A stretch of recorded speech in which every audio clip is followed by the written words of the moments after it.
ओम नमो भगवते श्री अरविंदाय। ओम आनंदमयी चैतन्यमयी सत्यमयी परमे।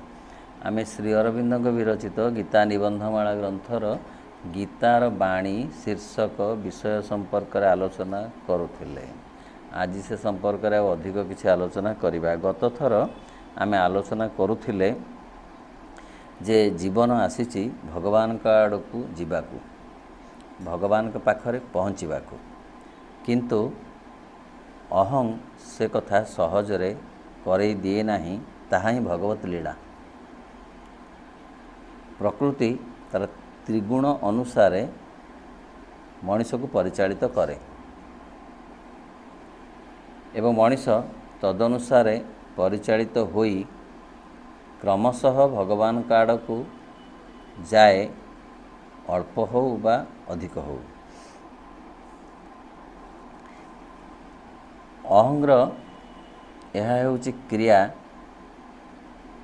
जी नेता होई मनीष को परिचालना करुथाए। ताहले मनुष्यर प्रभु कहते निज संबंध में साधारण चेतना यह ही तार निज सत्ता उपर विश्वास जे से प्रकृतिर गोटे सृष्ट जीव, गोटे पृथक अहं जहाँ अन्य मानक सहित जगत सहित जहाँ किछि बाह्य संबंध स्थापन करिथाए।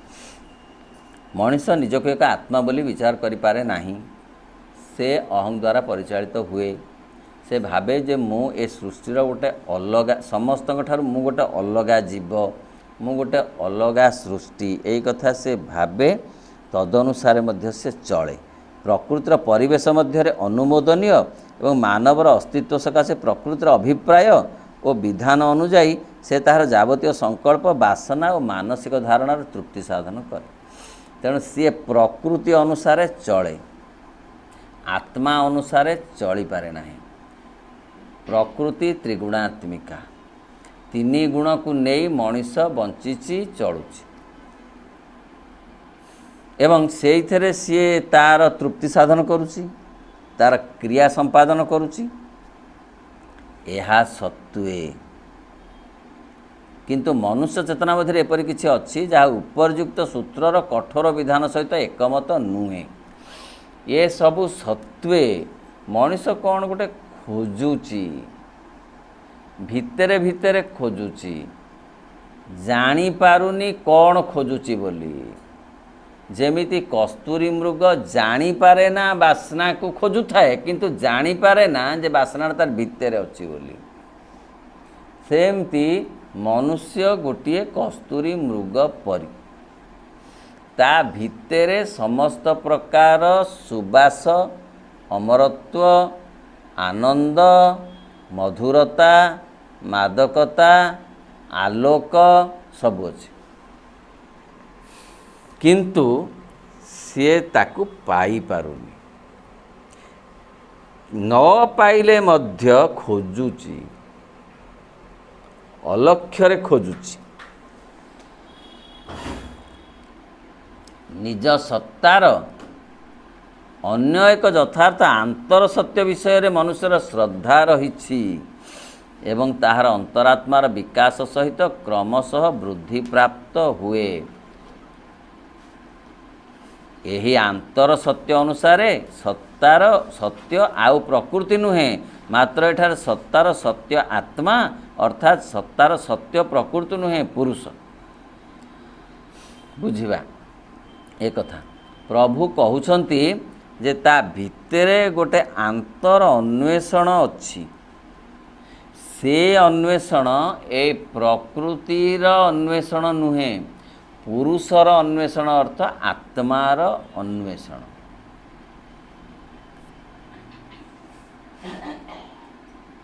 पढ़िबा स्वयं प्रकृति आत्मार केवल गोटे शक्ति। प्रकृति पुरुषर शक्ति बा क्षमता। एक आत्मा, एक पुरुष, एक सत्ता सकल घटरे एक अभिन्न एवं से जगतर प्रभु अटंती। यही जगत केवल तांकर आंशिक अभिव्यक्ति। बुझिबा ପ୍ରକୃତି ହେଉଛି ପୁରୁଷଙ୍କର ଏକ ଅଭିବ୍ୟକ୍ତି, ଏକ ଅଂଶ। ପ୍ରକୃତିକୁ ପୁରୁଷ ଦାୟିତ୍ୱ ଦେଇଛନ୍ତି ଏ ସୃଷ୍ଟିକୁ ପରିଚାଳନା କରିବାକୁ ଏବଂ ତାଙ୍କ ପାଖକୁ ଆଣିବାକୁ ଏ ସୃଷ୍ଟିକୁ, ବିଶେଷତଃ ମନୁଷ୍ୟକୁ, ମାନବ ଗୋଷ୍ଠୀକୁ ତାଙ୍କ ପାଖକୁ ଆଣିବାକୁ ପୁରୁଷ ପ୍ରକୃତିକୁ ଆଦେଶ ନିର୍ଦ୍ଦେଶ ଦେଇଛନ୍ତି। ପ୍ରକୃତି ତାଙ୍କର ବାହ୍ୟତମ ବ୍ୟାବହାରିକ ରୂପ ହୋଇ ତା ନିଜ ଧାରାରେ ମନୁଷ୍ୟକୁ ଚଳେଇ ପୁରୁଷଙ୍କ ପାଖକୁ ନେଉଅଛି। ସ୍ୱୟଂ ଏହି ଜଗତ କେବଳ ତାଙ୍କର ଏକ ଆଂଶିକ ଅଭିବ୍ୟକ୍ତି। ଏଇ ଯେଉଁ ଜଗତ ବର୍ତ୍ତମାନ ଭୌତିକ ଜଗତ, ଯେତେ ସୃଷ୍ଟି ସମ୍ଭାର ଅଛି, ସିଏ ପଶୁପକ୍ଷୀ ହୁଅନ୍ତୁ, ବୃକ୍ଷଲତା ହୁଅନ୍ତୁ, ମାଟି ଗୋଡ଼ି ପଥର ହୁଅନ୍ତୁ କି ମଣିଷ ହୁଅନ୍ତୁ, ଏସବୁ ହେଉଛନ୍ତି ଆଂଶିକ ସୃଷ୍ଟି ଭଗବାନଙ୍କର। ପୂର୍ଣ୍ଣତା ପ୍ରାପ୍ତ ହୋଇନାହାନ୍ତି କେହି, ମନୁଷ୍ୟ ହୋଇନାହିଁ କି କେହି ବି ହେଇନାହାନ୍ତି। ସେଇ ଅପୂର୍ଣ୍ଣତାରୁ ପୂର୍ଣ୍ଣତା ଆଡ଼କୁ ପ୍ରକୃତି ନଉଛି, ଲକ୍ଷ୍ୟ ତାର ପୂର୍ଣ୍ଣତାରେ ପହଞ୍ଚେଇବ। ସେହି ପୁରୁଷ ହିଁ ପ୍ରକୃତିର ଓ ତାହାର କ୍ରିୟାଧାରାର ସମର୍ଥକ ଓ ଅନୁମନ୍ତା।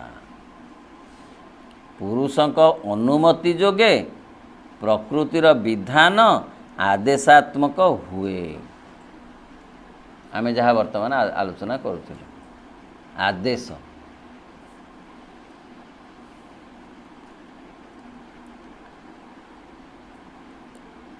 ଏବଂ ପ୍ରକୃତିର ଶକ୍ତି ଓ ତାହାର କାର୍ଯ୍ୟ ପ୍ରଣାଳୀ ଫଳପ୍ରଦ ହୁଏ।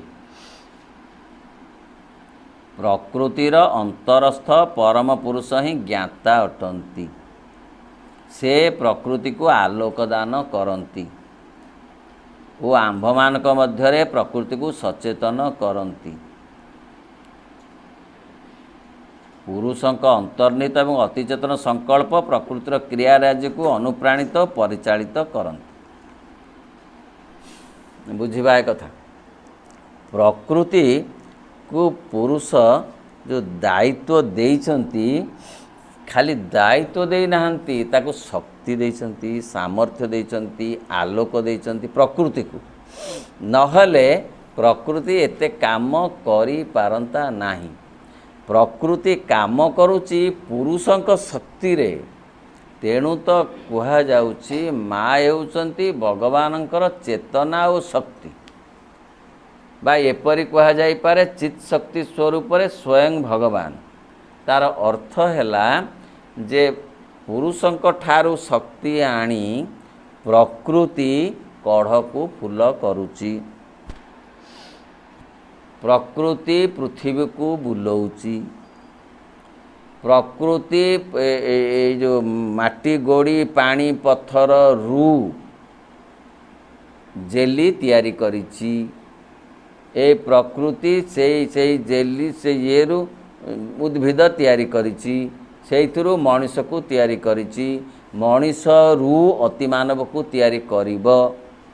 ମାତ୍ର ଯେଉଁ ସମୟ ନେବ, ଅଧିକ ସମୟ ନେବ, ଅଧିକ ସମୟକୁ କମ୍ କରିବା ପାଇଁ ମା ଶ୍ରୀ ଅରବିନ୍ଦ ଆସିଛନ୍ତି। ତେଣୁ ପ୍ରକୃତି ଯାହା କରୁଛି, ପୃଥିବୀ ବୁଲେଇବା ଭଳି ଏଡ଼େ ବଡ଼ କେତେ ବଡ଼ କାମ ଯିଏ କରୁଛି, ଯେଉଁ ପ୍ରକୃତି, ସେଇ ପ୍ରକୃତି ମଧ୍ୟ ଗୋଟେ କଢ଼ିକୁ ଫୁଲ କରଉଛି। ଶକ୍ତି ପୁରୁଷଙ୍କର, କ୍ରିୟା ଶକ୍ତିଙ୍କର।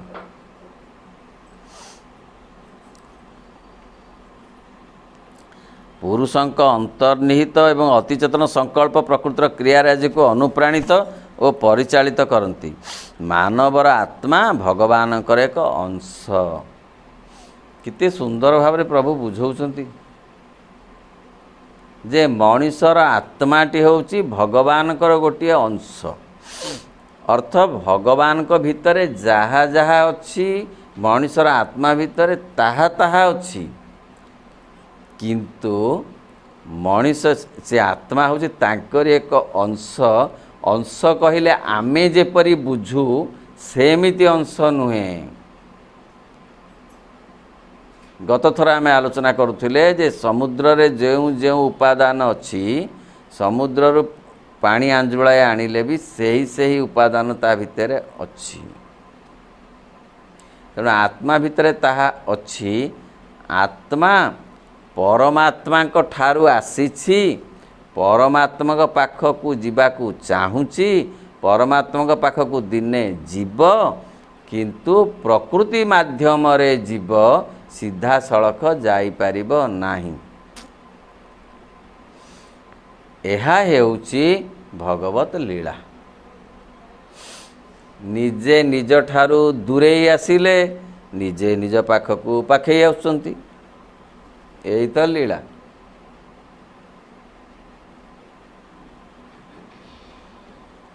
ଆମ୍ଭମାନଙ୍କ ମାନବର ଏ ଭଗବାନଙ୍କ ନିସର୍ଗରେ ଅଂଶଗ୍ରହଣ କରେ। ଆମମାନଙ୍କ ପ୍ରକୃତି ଆମମାନଙ୍କ ଆତ୍ମାର ଅଭିବ୍ୟକ୍ତି।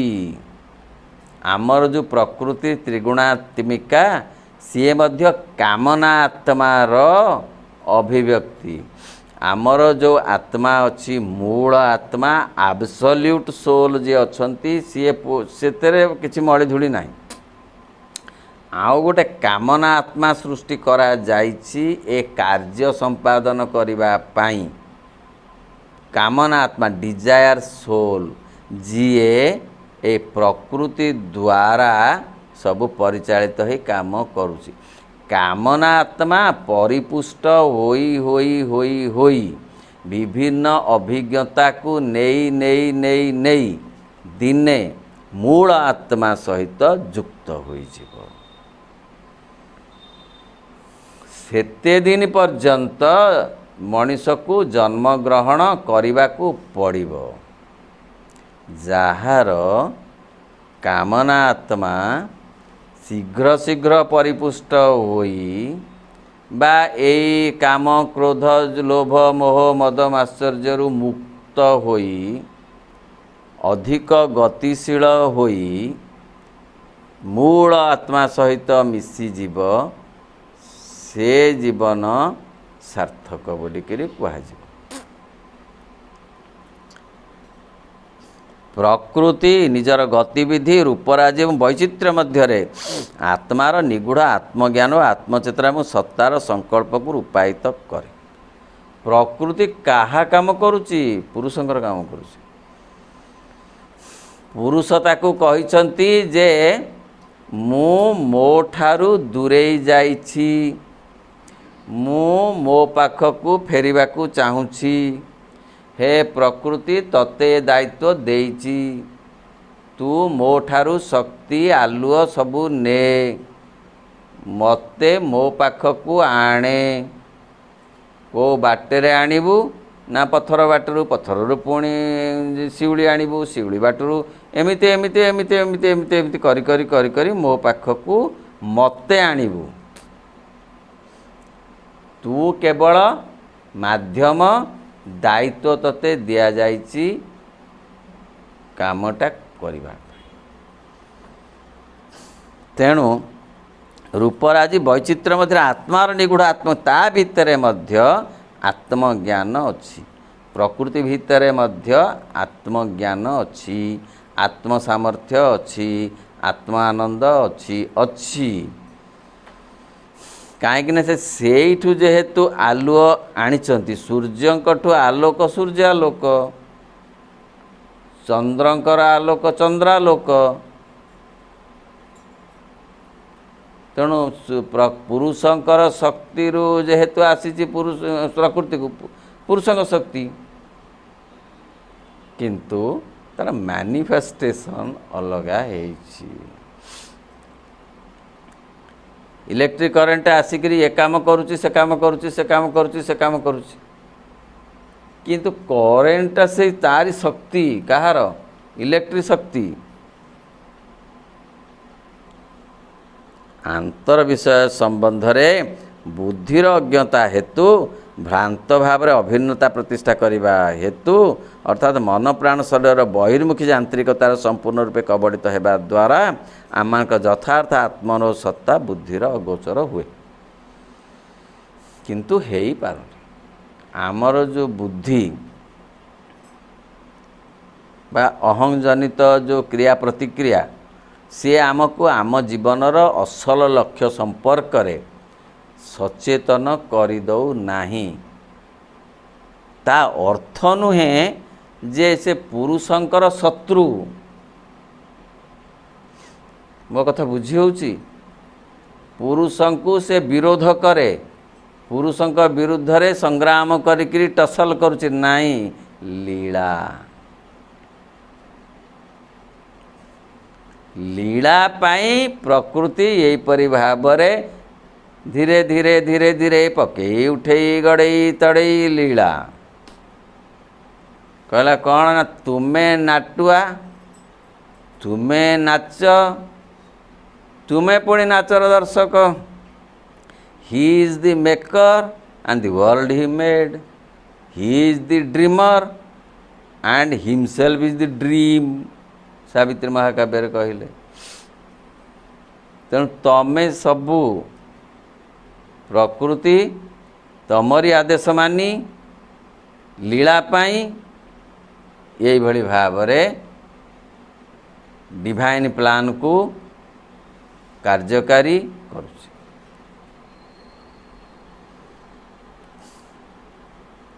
କିନ୍ତୁ ଯଦି ମନୁଷ୍ୟର ସକ୍ରିୟ ଆତ୍ମନ କୌଣସି ଏକ ସମୟରେ ତାହାର କାର୍ଯ୍ୟ ସମ୍ପାଦକ ପ୍ରକୃତିଗତ ଉପକରଣ ସମୂହ ସହିତ ଅଭିନ୍ନତା ପ୍ରତିଷ୍ଠାରୁ ପଶ୍ଚାତପଦ ହୁଏ, ସେ ଯଦି ତାହାର ଆନ୍ତର ସତ୍ୟକୁ ହୃଦୟଙ୍ଗମ କରେ ଏବଂ ତାହା ଉପରେ ସମ୍ପୂର୍ଣ୍ଣ ବିଶ୍ୱାସ ସ୍ଥାପନ ପୂର୍ବକ ଜୀବନଯାପନ କରିପାରେ, ତାହେଲେ ତା ପକ୍ଷରେ ସବୁ ବିଷୟ ପରିବର୍ତ୍ତିତ ହୁଏ। ଜୀବନ ଓ ଜଗତର ଅସ୍ତିତ୍ୱ ନୂତନ ରୂପ ଧାରଣ କରେ, ତାହାର କର୍ମର ତାତ୍ପର୍ଯ୍ୟ ବୈଶିଷ୍ଟ୍ୟ ଭିନ୍ନ ପ୍ରକାର ହୁଏ। କିନ୍ତୁ ସିଏ ଯଦି ସବୁବେଳେ ସଚେତନ ରହି ବୁଝିପାରିବ, ସର୍ବଦା ସଚେତନ ରହି ଭଗବାନଙ୍କ ସହିତ ଯୋଡ଼ି ହୋଇ କର୍ମ କରିପାରିବ, ତାହେଲେ ଅସଲ ଲକ୍ଷ୍ୟକୁ ଧାରଣ କରିପାରିବ। ନିଜେ ନିଜ ଚେଷ୍ଟାରେ ସଚେତନ ରହିହେବନି, ତାଙ୍କୁ ଯୋଡ଼ିଲେ। ନାମ ଜପ କରୁଥିବ ଯଦି ଅହରହ, ପରନିନ୍ଦା ଭଲ ଲାଗିବନି।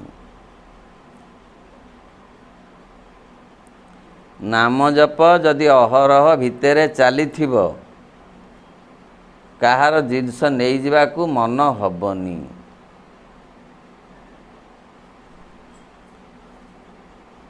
ଯଦି ଭଗବାନଙ୍କ ସହିତ ଯୋଡ଼ି ହେଇଥିବାର ବାଟ ରଖିଥିବ, ତାହେଲେ ଏ ଦୁର୍ଗୁଣ ଗୁଡ଼ାକ ପାଖ ପଶିପାରିବେ ନାହିଁ। ପାଖ ନ ପଶିଲେ ଶୀଘ୍ର ଶୀଘ୍ର ଟାଣି ହେଇକିରି ଯାଇପାରିବ। କେଡ଼େ ସୁନ୍ଦର କଥା ଯେ ଆମେ କରିପାରୁନୁ, କିନ୍ତୁ କଥାଟି କେଡ଼େ ସ୍ପଷ୍ଟ। ସକଳ ବନ୍ଧନ କବି କହିଲେ ଖୋଲି ଦେଇ ମୋତେ ତମରି ବନ୍ଧନରେ ରଖ। ସବୁ ବନ୍ଧନ ଖୋଲି ଦେଇକି ମୋତେ ଟାଣି ନିଅ ତମ ପାଖ।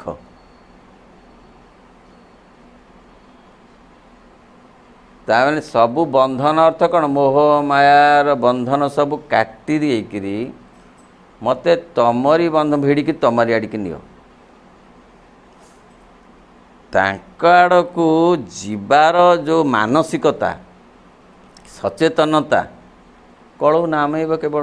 ଆଉ କ'ଣ କରିପାରିବା ଆମେ? ନାମ ଜପ ଜଣେ ଭିତରେ ଅହରହ କରୁଥିବ, ସିଏ ବହୁ ଦୁର୍ଗୁଣରୁ ଦୁଶ୍ଚିନ୍ତାରୁ ମୁକ୍ତ ହୋଇଯିବ।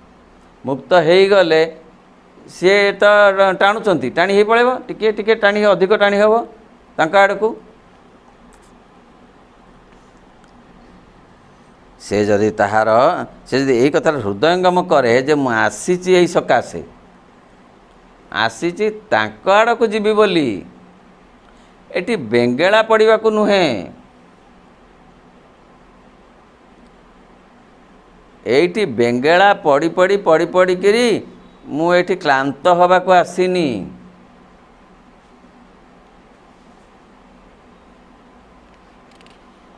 एपरि स्थले हाँ एपरि स्थले आम सत्ता पूर्व परी प्रकृति परिचालित गोटे अहंमय क्षुद्र सुष्ट जीव रूपे रहे नहीं,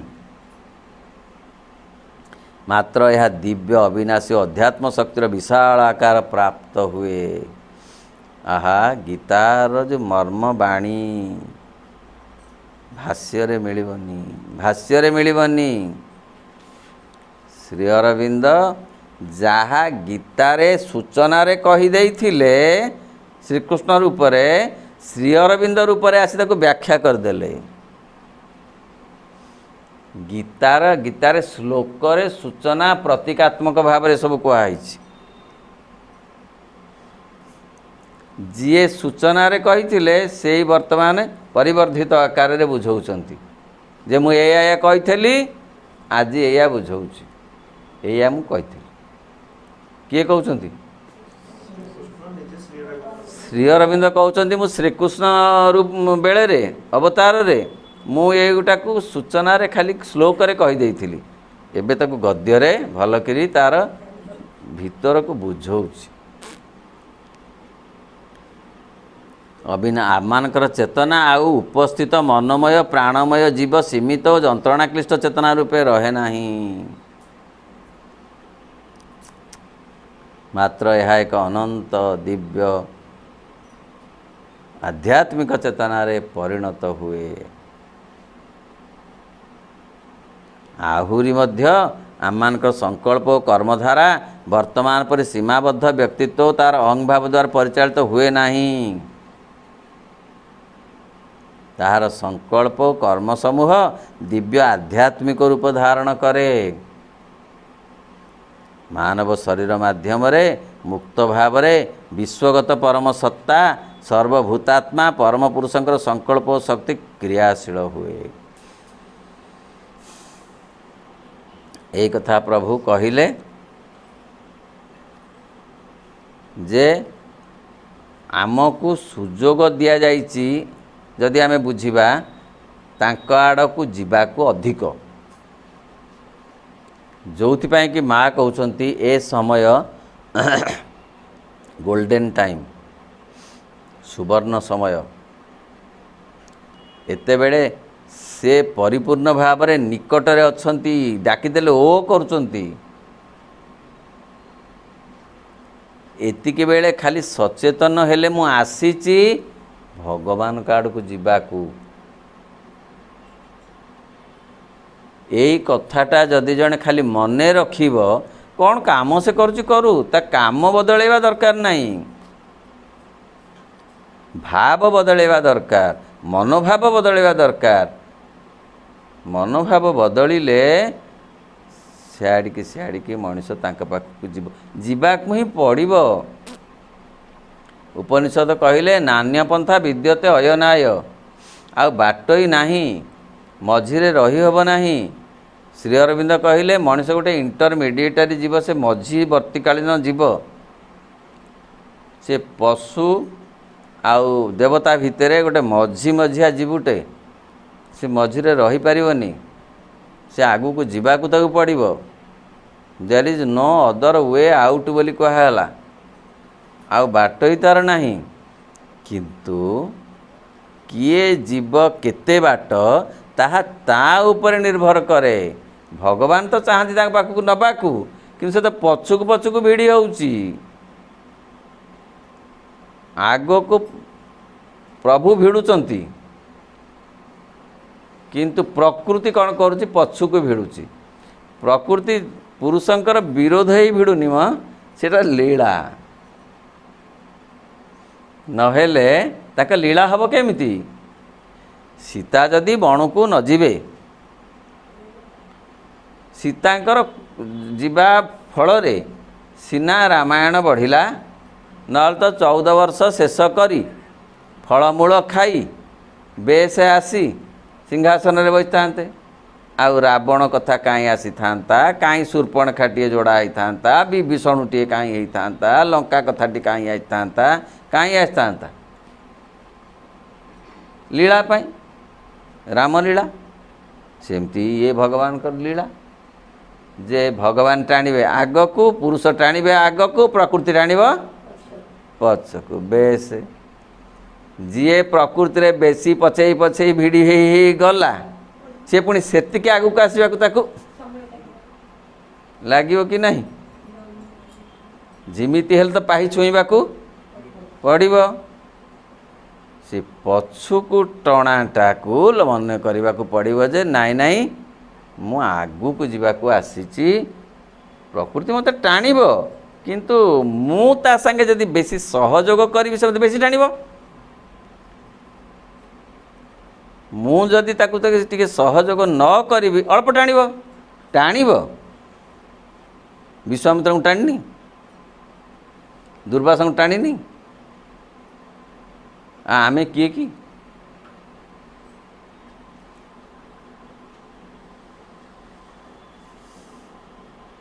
मनुष्यर अंतर स्थित भगवान प्रभु कहती अवतार दिव्य जगतगुरु बाणी हैला यहाँ ही सही महान परिवर्तन एवं रूपांतर जोपाई मु निर्वाचित व्यक्ति मान को आह्वान करिछि।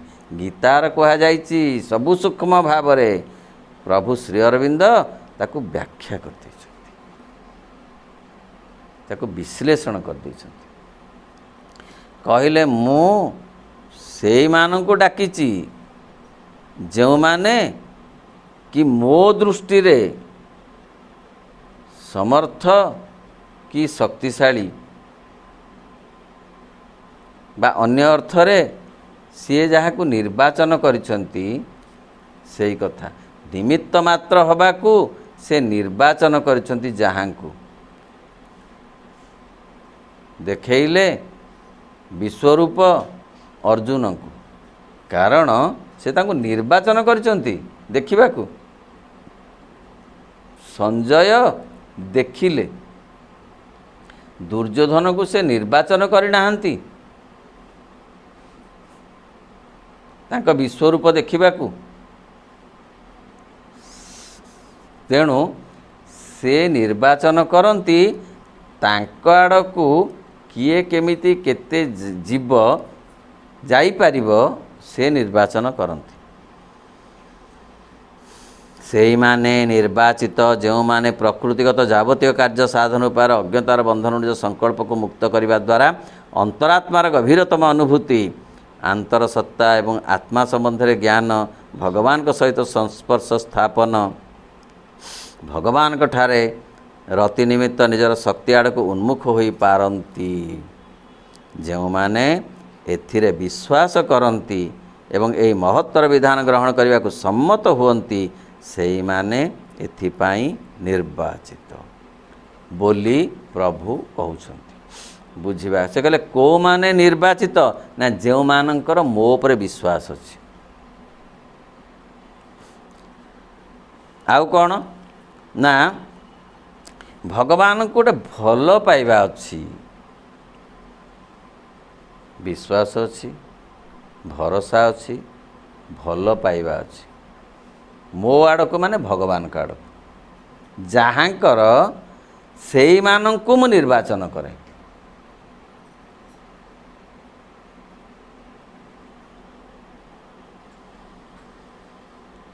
जो माने एथिरे विश्वास करती एवं ये महत्तर विधान ग्रहण करने को सम्मत हुअन्ति से माने एथिपाई निर्वाचित।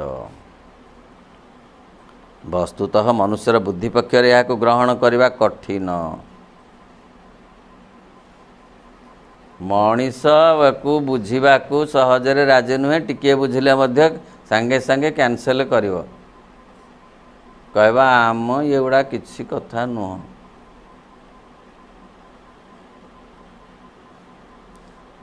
कारण मानवर बुद्धि सर्वदा निज अज्ञतार अस्वच्छ आवरण और क्षीणालोक एवं तत्वधिक मनुष्य तार मानसिक स्नायुविक एवं शारीरिक क्षेत्र तमसाच्छन्न आचरण रे सदा आसक्त रहे। प्रतिटी शब्द प्रभुंकर प्रतिटी शब्द महत्वपूर्ण जहाँ गीतार अच्छी से गीतार ही ये महत्वपूर्ण विश्लेषण कहले मनीष किंतु कौन करे सब अंधारे रहिबा को चाहे। श्री अरविंद लिखिले तांका सावित्री महाकाव्य रे मनुष्यर स्वरूप किपरि ना सी मुक्ति चाहू थाए गोड़े बेड़ी बेलू बेल पकाऊ थाए इटा सिमेटे बाली आनिकी गढ़ू थाए पुणी ताकू निजे भांगी दौ थाए खूब राति पाइले दौड़ू थाए कोठी की दौड़ जान न थाए गति करुच्ची बोलिकी खूब खुशी थाए मने मने प्रगतिर प्रश्न न थाए। यही हूँ मनीष यही हूँ मनीषर स्वरूप जी कि यही कथा को तमसाच्छन्न अवस्था रहीकि ग्रहण करेनी। कौन ग्रहण करेनी जे से आसी मनीष आसी भगवान को पाखे पहुँचवा से ग्रहण करेनी। से कहे से भगवान भगवान मोर दरकार नहीं मोर धन दरकार मोर जश दरकार मोर आउ क्षमता दरकार मते से कथा भगवान का आड़ को जीवाक कौन आसी मु तो यही मोर दरकार सब तो यही आ भगवान मोर कौन से एमती अविश्वास करे अज्ञता जोगुरु तमसाच्छन्न हो रहिबा को चाहे आलोक आड़ को जीवाक चाहेनी। पृथ्वीर मनुष्य कथा पड़ी आलुओ को देखिले से कहूँ सियाड़ कि नहीं मते आलुओ नहीं मत अंधारे रहिया को भल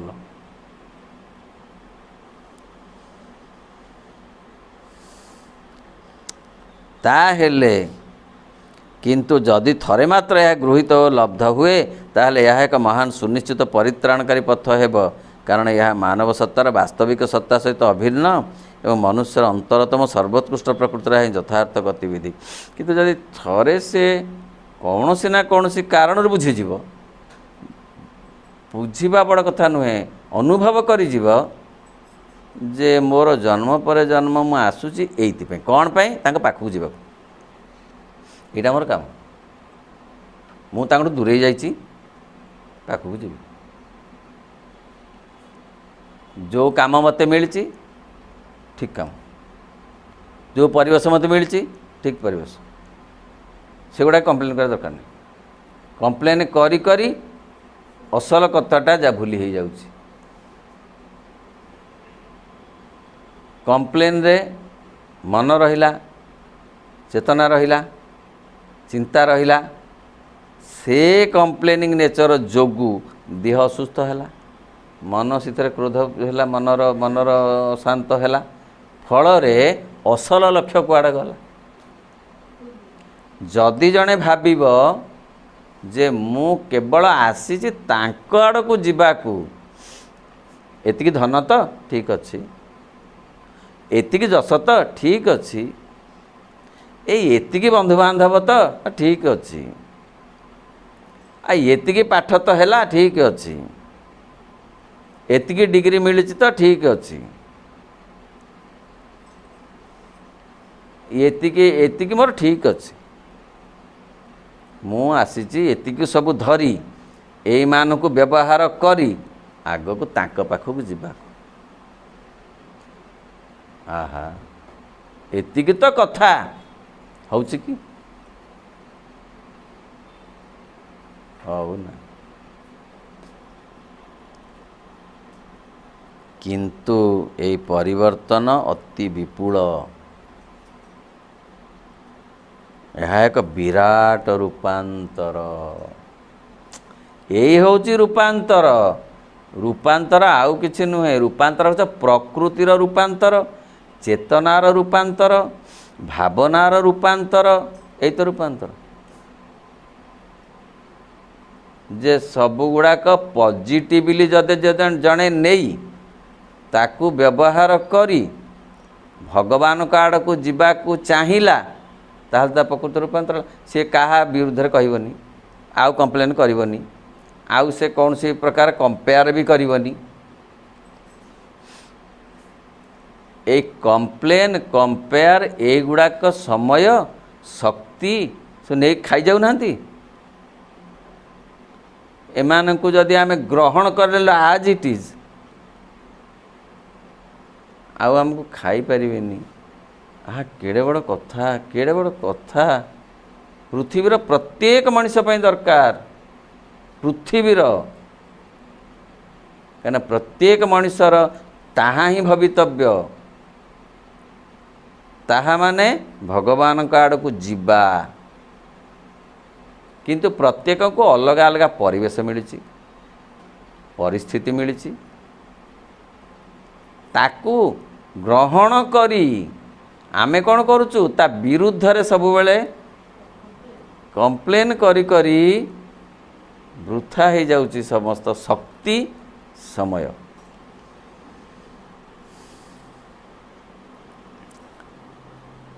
ଏଥିପାଇଁ ଆବଶ୍ୟକ ପରମ ପୁରୁଷଙ୍କ ଠାରେ ତୁମର ଆତ୍ମନ୍, ତୁମର ପ୍ରକୃତି ଏବଂ ତୁମ ଜୀବନ ପୂର୍ଣ୍ଣାଙ୍ଗ ନିବେଦନ, ଆତ୍ମସମର୍ପଣ ବା ନିବେଦନ ଦରକାର। କାରଣ କେବଳ ପରମ ପୁରୁଷଙ୍କ ଉଦ୍ଦେଶ୍ୟରେ ସମସ୍ତ ବିଷୟକୁ ବିବେଚନା କରିବାକୁ ହେବ।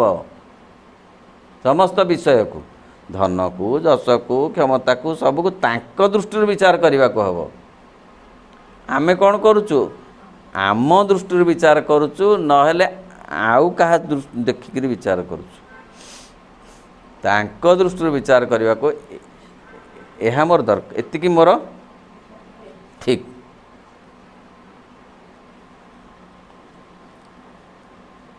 ଭଗବାନଙ୍କ ଅନ୍ତର୍ବର୍ତ୍ତୀ ଓ ଭଗବାନଙ୍କ ଆଦର୍ଶ ଅନୁଯାୟୀ ଭଗବାନଙ୍କ ଉଦ୍ଦେଶ୍ୟରେ ଅନୁଷ୍ଠିତ ବିଷୟ ବ୍ୟତୀତ ଅନ୍ୟ କିଛି କରଣୀୟ ହେବ ନାହିଁ।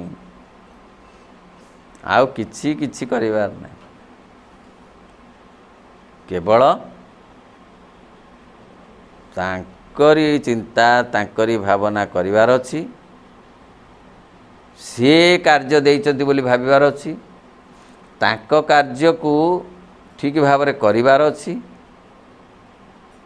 ସବୁଠୁ ବଡ଼ କଥା ହେଉଛି ସେ ଭାବିବାର ଅଛି। ମୁଁ ଲିଭେଇବାର ଅଛି।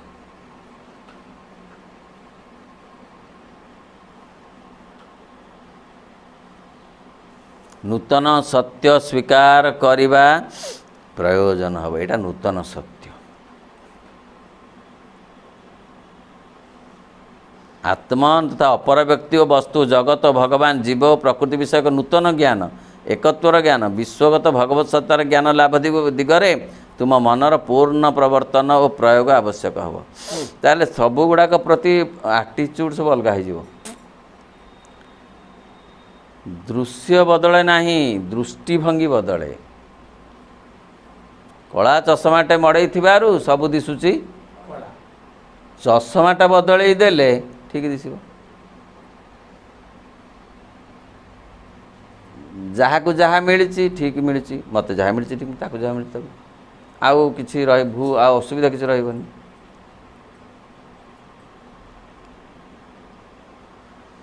ପ୍ରାରମ୍ଭରେ ଏହା ମାନସିକ ଅନୁଧ୍ୟାନର ବିଷୟ ରୂପେ ଗୃହୀତ ହୋଇପାରେ, କିନ୍ତୁ ପରିଶେଷରେ ଏହା ଆବଶ୍ୟକ ଅନ୍ତର୍ଦୃଷ୍ଟିରେ ଏକ ଚେତନାରେ, ଆତ୍ମନର ଏକ ଚିରସ୍ଥାୟୀ ଅବସ୍ଥାରେ ଏବଂ ଆତ୍ମନର ଗତିବିଧିର ଏକ ଆଦର୍ଶ ଆଧାରରେ ପରିଣତ ହେବ। ଆରମ୍ଭ ହେବ ବ୍ୟକ୍ତି ସତ୍ତାରୁ, ଆସ୍ତେ ଆସ୍ତେ ଆସ୍ତେ ଆସ୍ତେ ସିଆଡ଼ିକି ହେଲେ ବିଶ୍ୱସତ୍ତା ଆଡ଼କୁ ଯିବ। ବିଶ୍ୱସତ୍ତାରୁ ବିଶ୍ୱାତୀତ ସତ୍ତା ଆଡ଼କୁ ଯିବ। ଆରମ୍ଭ କିନ୍ତୁ ବ୍ୟକ୍ତି ସତ୍ତାରୁ ହେବ। କ'ଣ ହେବ ନା, ନାଇଁ ମୁଁ ଆସିଛି, ତାଙ୍କ ଆଡ଼କୁ ଯିବି ଏଇ ଜନ୍ମରେ, ତାଙ୍କ ନାମ, ତାଙ୍କ ମହିମା, ତାଙ୍କ ରୂପ, ତାଙ୍କ ଗୁଣ, ସର୍ବୋପରି ତାଙ୍କ ସହିତ ଯେତିକି ପାରିବି ମୁଁ ତାতে କନେକ୍ଟେଡ଼୍ ହେଇ ରହିବି। ଅନ୍ୟମନସ୍କ ହେବି ନାହିଁ କାର୍ଯ୍ୟକ୍ଷେତ୍ରରେ, ମାତ୍ର ସଚେତନ ରହିବି ତାଙ୍କ ସମ୍ପର୍କରେ ଓ ମୋର କର୍ମ ସମ୍ପର୍କରେ। ଯେପରି ଶ୍ରୀରାମକୃଷ୍ଣ କହିଲେ, ତୁମର ଗୋଟେ ହାତ ପଡ଼ିଥିବ ଭଗବାନଙ୍କ ହାତରେ, ପାଦରେ, ଆଉ ଗୋଟେ ହାତ କରୁଥିବ ସବୁ କିଛି କାମ। ଏଇ ହେଉଛି ବାଟ। अर्थ भगवान सहित सब स्मरण सी थे काम भी थी आ कौन भगवान कथा भाबू भाबड़े रुटी पड़ जाइए से कहूना जाऊ जाऊ जाऊ जो अन्य मनस्क कहीं भगवान कथा भाभी भाविकी दी हाथ छाड़िक एक्सीडेंट हो ना एक कथा कहूना कहते दीटा जाक कथा एका बेले के हो पार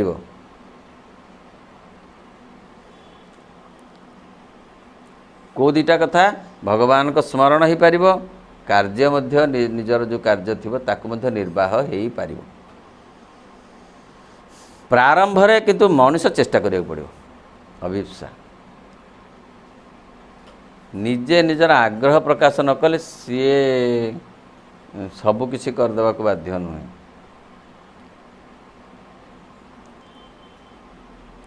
यह अवश्य अंतर्दृष्टि रे भितर हम चिरस्थायी अवस्था पर सेटा गोटे आदर्श परिणत पर आस्ते आस्ते हो आज जो माने साधक होइचंती से माने कौन एमिति एमिति सब परिवेश रु जाई नाहंती आ कौन मंगल ग्रह रु डेई पड़चंती खस पड़चंती ए साधारण परिवेश रु त्रिगुणात्मक प्रकृतिर कबल किछि किछि परिमाण रे खसी खसी सेठी पहुँचते ना नहीं मु कहूनी से माने अतिमान भइचंती बोली किंतु खसीचंती केतक ना नहीं बाट दे जाइचंती ना नहीं जाइचंती केमिति तांकर निजर आग्रह अभिप्सा जहाँ कहउचंती समर्पण प्रत्याख्यान एगुड़ाक आम दायित्व कले सियाड़ी की जीवाकू बाटटा एथि सकाशे एपर एक संकल्प आवश्यक जाई नूतन ज्ञान अंतर्दृष्टि चेतना कर्म प्रेरणा प्रदान करिवो एवं यह ही एकमात्र कर्म प्रेरणा हेबो यही कर्म प्रेरणा अवश्य अनिच्छापूर्वक गृहीत सीमित एवं प्रकृतिर केतोटी आवश्यक क्रियाधारा मध्य सीमाबद्ध रहिबो नाही तेणु ताहा अनिच्छा हेले हेबनी खुशी रे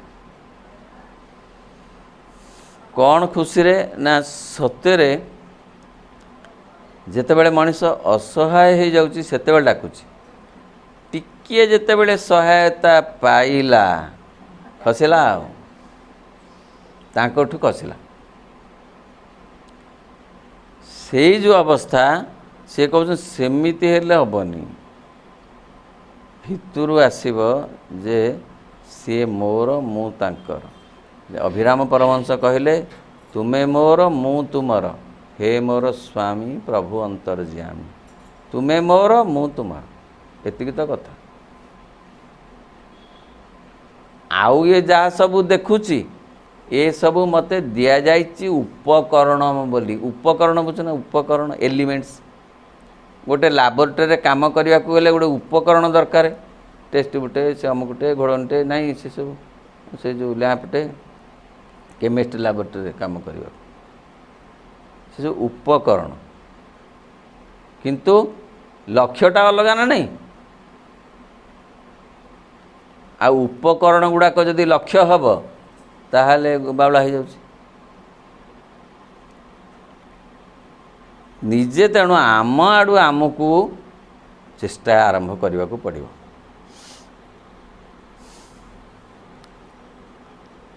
किंबा लौकिक बहिरंगीय पूर्णतार सहायक केतोटी विषय मात्र आबद्ध रहिबो नाही जेपरि कौन सी धर्म मत प्रति अभिरुचि बा व्यक्तिगत मोक्षर अनुकूल विषय कौन सी तेरे जेमती रहिबो नाही लाखी रहिले हबनी टिके प्रशस्त हवाको हबो नहले सियाड़ी की जीवाटा कष्ट हम बुझे तो ये मनर संकीर्णता विभिन्न धर्म भितर भेदभाव आउ मनीषर जो तार स्वतंत्र जो अभ्यास आगुरी अच्छी पुराना अभ्यास ताकू धरी रखिले सहज हेनी किसी किसी कथा छाड़िया पड़ो उदारता आनिया पड़ो टिके प्रशस्त भाव आनिया पड़ो जो नैतिकता एपरिकी बांधी रखिथिला ताहाकु मध्य केतेकांशरे छाड़िबाकू पड़िबो।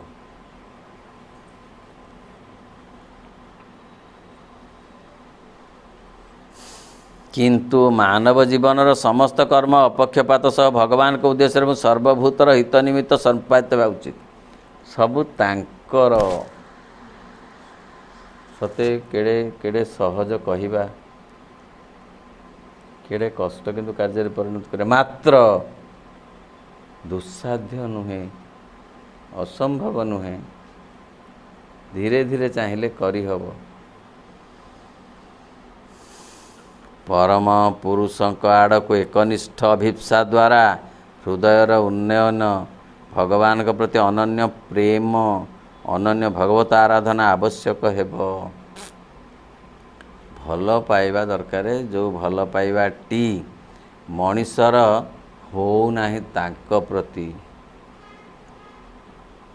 भल पाइबा अच्छी धन प्रति अच्छी जश प्रति अच्छी से गुड़ाक भल पाइबा नुहे सेटा हूँ कामना। केवल भल पाइबा हूँ भगवान जो थे विनिमय रे किछि नथिबो सेटा हूँ असल भल पाइबा। Love is not to possess but to give oneself. भल पाइबा हूँ तांको भल पाइबा अर्थ सीए ए सबू भितर अच्छा सीए मु सीए ये भावना आनिबा आउ तांको दिव्य दान रे मु बोली जो कथा अच्छी से गठित परिचालित तापरे मु भावटा से रे परिणत हो मूर आरंभ हब शेष हब से रे मोर आरंभ हब शेष हब तांकर रे।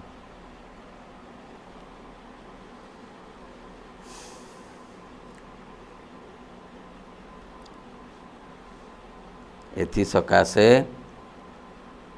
भगवत आराधना दरकार एवं एथि संगे मध्य प्रयोजन हेब सर्वभूतरे भगवान को आलिंगन करने सकाशे शांत और ज्ञानोन्नत हृदय को सहृदयता द्वारा प्रसारित करवा मनुष्यर अभ्यासगत एवं स्वाभाविक प्रकृति चरम भागवत आध्यात्मिक प्रकृति रूपांतरित होगा आवश्यक हेब। जहाँ आम आलोचना करुले अभ्यास किसी छाड़ा पड़ो पुराणा अभ्यास गोटे कथार उल्लेख करने को हेले आवश्यक हे एपरि एक योग साधना जहाँ जुगपत हेबा पूर्ण ज्ञान योग पूर्ण संकल्प तथा कर्मर योग पूर्ण प्रेम आराधना भक्ति योग एवं सर्वतो भाव समग्र सत्तार सकल अंश अवस्था शक्ति एवं गतिविधि समेत पूर्ण आध्यात्मिक सिद्धि योग बुझा कहले ये निमंते ज्ञान दरकार भक्ति दरकार कर्म दरकार जो तीनटा कथा गीतारे अच्छी समन्वित भाव खाली भक्ति रे भगवान के प्रति गदगद चित्त रही कर्म न कले हेनी खाली ज्ञान चर्चा करी कर्म भक्ति ना हेनी तो तीनटा जाक कथा एका बेले के दरकार ज्ञान रहिबो अर्थ भगवत ज्ञान टिके शास्त्र पढ़िबा शुणिबा जानिबा भक्ति रहिबा भक्ति अर्थ कौन भल पाइबा सा अनुरक्ति सा परानुरक्ति ईश्वरे बोली भक्ति शास्त्र कहले सा परानुरक्ति ईश्वरे ईश्वर प्रति परा अनुरक्ति परा माने होची जे पवित्र से प्रकार अनुरक्ति को भक्ति कह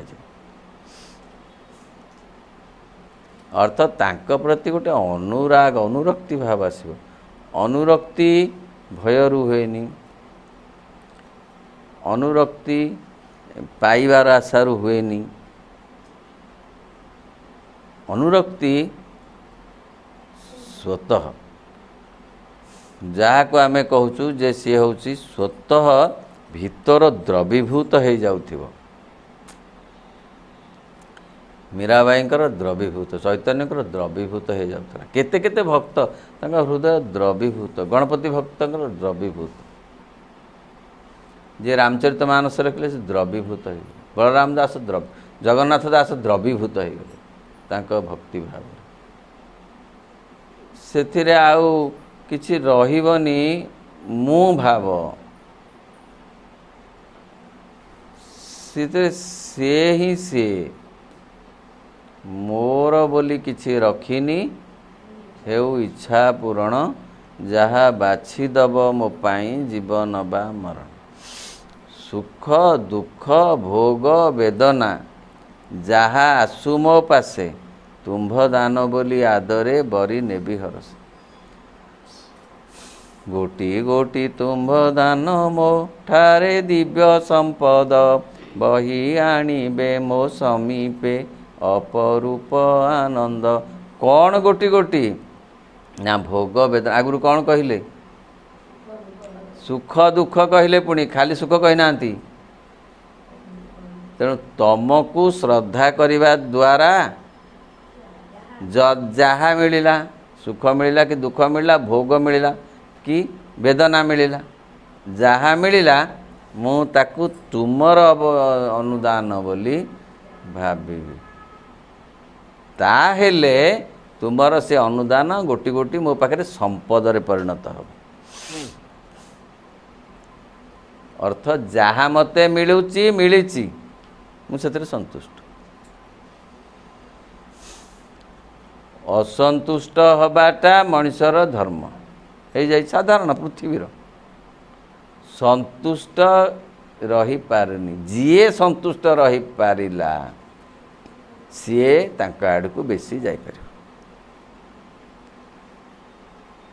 ସନ୍ତୁଷ୍ଟ ରହିବା ସମ୍ଭବ ନୁହେଁ।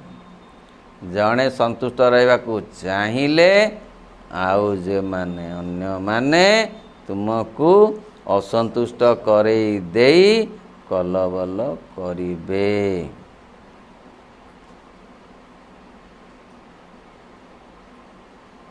ଏତିକି ଧନ ଦରକାର। କେମନ୍ତ ବୁଝି ହେଉଛି ଏଥର ତ? କେମନ୍ତ ବୋଲେ କେଉଁଠି ଶୁଭିଲା?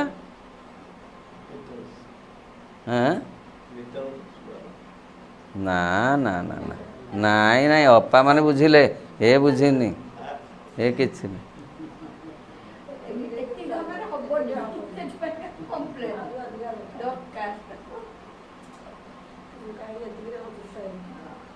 ହେଲା କେମନ୍ତ ତ ଆଉ କ'ଣ ମ? ଏକ୍ସଙ୍କର ଅଛି ହେମନ୍ତ,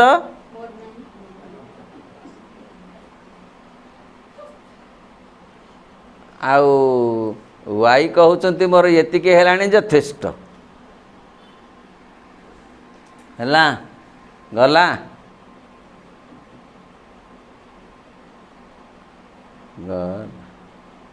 ତାକୁ ଅତିକ୍ରମ କରିବା ହିଁ ଯୋଗ।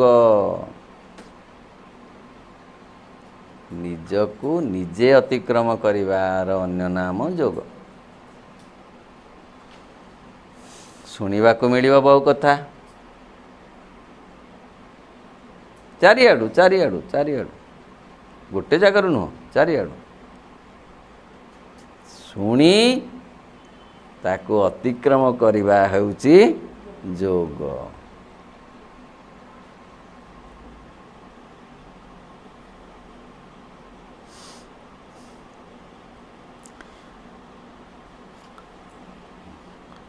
ଭାଗବତ ମନୁଷ୍ୟର ଅଭ୍ୟାସଗତ ଏବଂ ସ୍ୱାଭାବିକ ପ୍ରକୃତି ଚରମ ଭାଗବତ ପ୍ରକୃତି ରୂପାନ୍ତରିତ ଆବଶ୍ୟକ ହେବ। ତାହେଲେ ଏଥିପାଇଁ କିପରି ଜ୍ଞାନ ଆମମାନଙ୍କ ବୁଦ୍ଧି ଦ୍ୱାରା ଗୃହୀତ ହେବା ଉଚିତ? ତାହେଲେ ଆମେ ଜାଣିଲେ ଯେ ଭକ୍ତି ରହିବ, ଜ୍ଞାନ ରହିବ, କର୍ମ ରହିବ। ଯେଉଁ କର୍ମ ମିଳିଛି ସେ କର୍ମ ହେବ, କିନ୍ତୁ ଭଲ ପାଇବା ହେବ। ଭଲ ପାଇବା ଏଇଥିପାଇଁ କଷ୍ଟ ଯେ ତାଙ୍କୁ ଆମେ ସ୍ଥୂଳତଃ ଦେଖୁନାହୁଁ, ଦେଖିଲେ ମଧ୍ୟ ଚିହ୍ନି ପାରୁନାହୁଁ, ଚିହ୍ନିଲେ ମଧ୍ୟ ଜାଣିପାରୁନାହୁଁ, ଜାଣିଲେ ମଧ୍ୟ ବୁଝିପାରୁନାହୁଁ। ଆମେ କିଏ? ତୁଳସୀ ଦାସ ତ ବୁଝିପାରିଲେନି, ଚିହ୍ନି ପାରିଲେନି। ତୁଳସୀ ଦାସ ଆସିଲେ ଶ୍ରୀ ଜଗନ୍ନାଥଙ୍କ ମନ୍ଦିରକୁ। ଶ୍ରୀ ଜଗନ୍ନାଥ ସ୍ୱୟଂ ପୁରୁଷୋତ୍ତମ, ସ୍ୱୟଂ ପୁରୁଷୋତ୍ତମ, ସାମାନ୍ୟ ନୁହନ୍ତି। ଆସିଲେ, କହିଲେ ରାମ ତାଙ୍କର ଆରାଧ୍ୟ ଦେବତା। କହିଲେ ରାମଚନ୍ଦ୍ର ତ ମୁଁ ଦେଖିଲିନି ସିଂହାସନରେ। ଫେରିଗଲେ, କହିଲେ ନା, ଏଠି ରାମ ନାହାନ୍ତି। 22 ପାହାଚରେ ଯାଉଛନ୍ତି, ଗୋଟେ ମର୍କଟ କେଉଁଠୁ ଖାପ କିନି ଆସିକିରି ତାଙ୍କ ଉତ୍ତରୀୟଟା ଭିଡ଼ି ନେଇଗଲା। ନେଇଗଲା, ସେ ଚାହିଁଛନ୍ତି, କହିଲେ ନେଇ ତ ଗଲା, ଆଉ କ'ଣ କରିବି?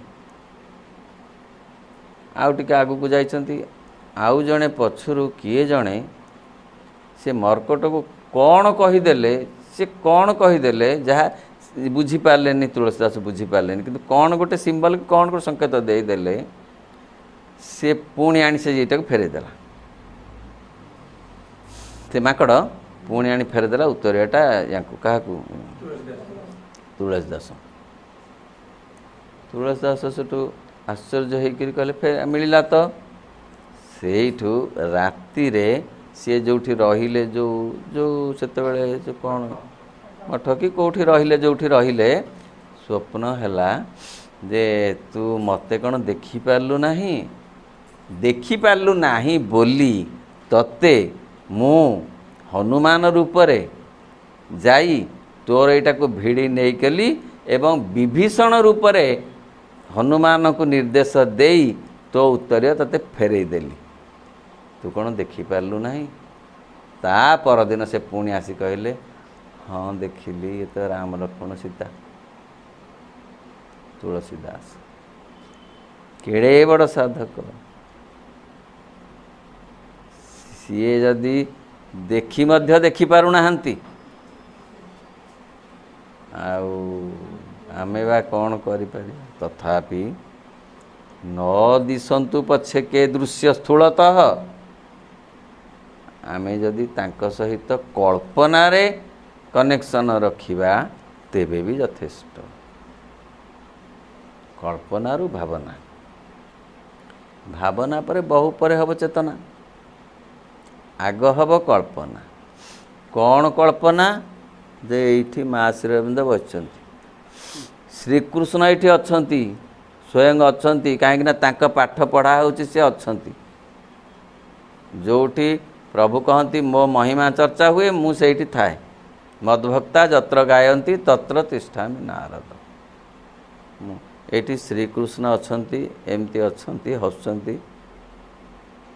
ମା ଶ୍ରୀଅରବିନ୍ଦ ଏଠି ଅଛନ୍ତି, ସେ ସେଇ ରୂପରେ, ଇଏ ଏଇ ରୂପରେ, ଏମିତି ହେଇକି ଏଠି ପରିପୂର୍ଣ୍ଣ ହେଇକରି ଅଛନ୍ତି। ହେଇ ତ ଅଛନ୍ତି, ଏମିତି ପିନ୍ଧିଛନ୍ତି, ଏମିତି ବସିଛନ୍ତି, ଏମିତି ହସୁଛନ୍ତି, ଏମିତି ଆମେ ତାଙ୍କ ପାଦ ତଳେ ସବୁ ବସିଛୁ। ଓ ଅପୂର୍ବ ଏ ବୈକୁଣ୍ଠ ପରି ଲାଗୁଛି, କାରଣ ସିଏ ଅଛନ୍ତି। କଳ୍ପନାରେ ଅନୁଭବ କଲେ ଅଛନ୍ତି, ମାନିଲେ